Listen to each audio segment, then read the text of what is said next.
presented by Siddhu Raja Music, Bodh Gaya. Presented by Siddhu Raja Music, Bodh Gaya.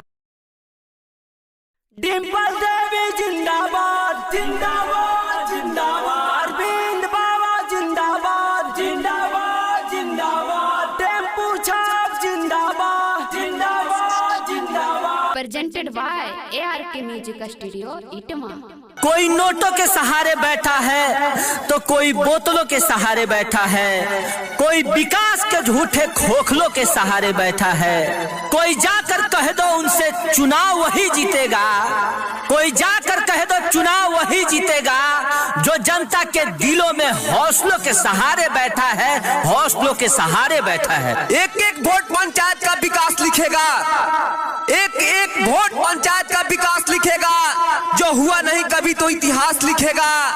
एक बार मौका देना ईमानदार प्रतिनिधि को, एक बार मौका देना ईमानदार प्रतिनिधि को, वो जनता के एक एक पैसे का हिसाब लिखेगा, एक एक पैसे का हिसाब लिखेगा।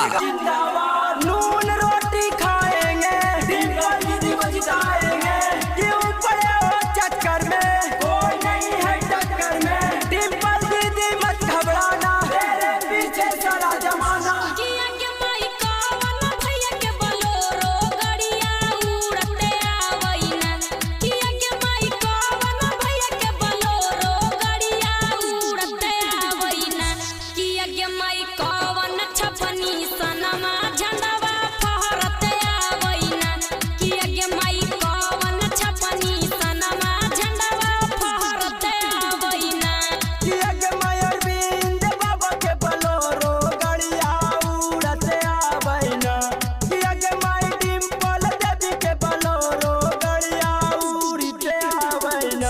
किया के माई टेम्पू छपनी सनवा झंडवा फहरत